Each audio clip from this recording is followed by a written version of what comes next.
নমস্কার দাদা। নমস্কার। আচ্ছা দিদি নমস্কার। নমস্কার। তো দাদার নাম কি? আমার নাম প্রদীপ রায়। আর দিদির নাম প্রমিলা রায়। প্রমিলা রায়। তো বাড়িতে কয়জন আছেন? বাড়িতে 6 জন আছে, ছেলে মেয়ে। আচ্ছা, ছেলে মেয়ে কয়জন আছে? এক ছেলে এক মেয়ে। আচ্ছা, তো দাদার কি এরকম প্রতিবন্ধী দাদা? গাড়ি থেকে পরে অ্যাক্সিডেন্ট হয়েছে। অ্যাক্সিডেন্টের কথা করিস না। গাড়ি হাত পা মনে করো ইয়ে হয়ে গেছে। হ্যাঁ, তো হাত পা চলে না, অচল। অচল। তো ওনার একটা ক্র্যাকের দরকার আছে এবং সাইকেলের দরকার আছে একটা, না? আর ঘরটা সেরকম দাবি? না, ঘরটার কোনো উপায় নেই।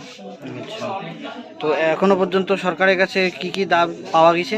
1000 টাকা করে ভাত দিবে আর কোনো কিছু পাইনি। আর এই ভাতাটা বাড়ানো কি? বাড়লে তো ভালো হয়। একটা আয়া খরচে মনে করো কত ক্ষয় থেকে আমাকে নিজে খাইতে পারি না। আচ্ছা, বাড়লে মানে অনেক ভালো হয়। একটু ভালো হয়। আর তুমি কর্মসম্মত কিছু করতে পারো না? না। হুম। আচ্ছা, তো সরকারের কাছে নতুন করে কিছু মানে আবেদন যে প্রতিবন্ধীদের জন্য ভালো করলে কি হয়?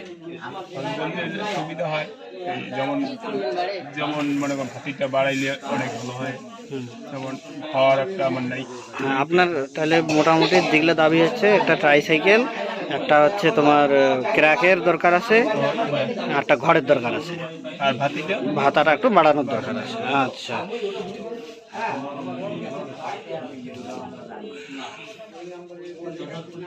আচ্ছা ঠিক আছে।